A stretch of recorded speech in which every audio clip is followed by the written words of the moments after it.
The Thai Parliament opens today for the first time in 5 years. King Maha Vajiralongkorn presided over the ceremony, where he urged MPs to work together with honesty and prudence. 250 appointed senators have just voted on the Speaker and deputies, but the Parliament remains divided with no clear majority. May Wong joins us from Bangkok right now. May, the King opened Parliament. What was the key message in his speech, though? It was a very short and sweet ceremony. He came in to the Foreign Affairs Ministry building, spoke for less than 5 minutes, accompanied by the Queen.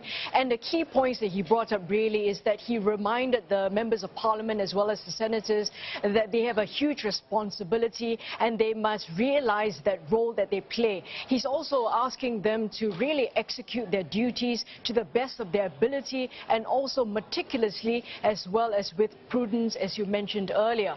Also, he pointed out that every action of theirs will have an effect on not just the country, on the Thai people, but also on the security of the nation. And therefore, he called on them to remember all these points and also to make sure that they are faithful in their oath-taking when it comes to executing their duties. And more importantly, he called on them to make sure that the work of the Parliament will go on smoothly and hopefully, he says, without any disruption.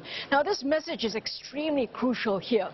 You must remember that the Parliament is extremely fractious given the fact that more than 20 parties will be involved in the parliamentary system because of the general elections that have actually brought about this result. And also the fact that the Parliament is going to be extremely divided given the fact that many parties cannot seem to agree exactly on what ways to move forward. Of course, one big problem and issue that's upcoming is the selection of the Prime Minister of Thailand. Now that is going to bring about a lot of disagreements where many parties do not want Prime Minister Prayut Chan-o-cha to return to power as the Prime Minister of Thailand, while another faction of Parliament would insist that he continues to be the Premier of this country. And that's the reason why the King's message is extremely poignant and also will probably resonate with a number of people in Thailand.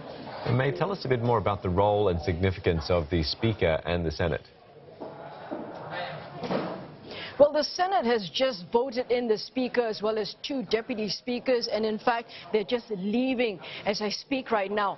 Unfortunately, there was absolutely no challenge to this. The Speaker, there was only one name for it, and so goes for the other 2 deputy speakers as well. Now, very quickly, I just wanted to point out the Speaker is a 70-year-old ex-National Legislative Assembly President, and he is Mr. Pompet.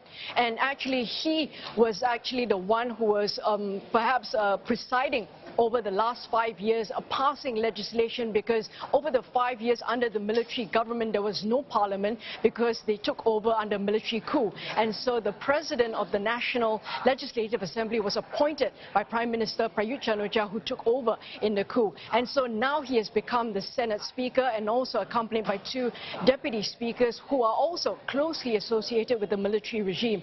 Now, very importantly here is the Senate is extremely important and also will make a huge difference, mainly because they will also end up with the lower house members of Parliament to vote eventually, likely next week, to select the new Prime Minister. Now, what is controversial here is that the 250 senators are largely appointed or handpicked by the military government, handpicked by Prayut Chan-o-cha himself. And also another key point is that many of them are related to the current military regime. For example, Prime Minister Prayut Chan-o-cha's own brother is actually one of the senators, and yet also another 2 deputy prime ministers under the cabinet is also having their siblings inside this Senate. And so a lot of people are calling this a spouse parliament, calling it, saying that it's extremely opaque, there is no accountability, and it lacks credibility in the entire system. And so this is extremely unfortunate for Thailand, given the fact that they've not had a parliamentary sitting for the last 5 years, and this is supposed to bring about more democracy. But this is going to be an interesting development to watch was simply because the Senate is pretty much confirmed in terms of the Speaker as well as the 2 deputy speakers. But what is crucial is on Saturday, the 498 rather members of Parliament will vote in the lower house for the Speaker as well as for the deputy speaker, and that is going to be a major disagreement as we see how the parties are split in deciding that. Also for the fact that the Senate will play a key role in deciding on who becomes the Prime Minister, because with a combination of 376 MPs out of 750 in this bicameral Parliament, well, the Senate really does have a lot of power in trying to push on who they want as the next Prime Minister of Thailand. All right, many thanks for that. May Wong speaking to us from the opening of Parliament in Bangkok.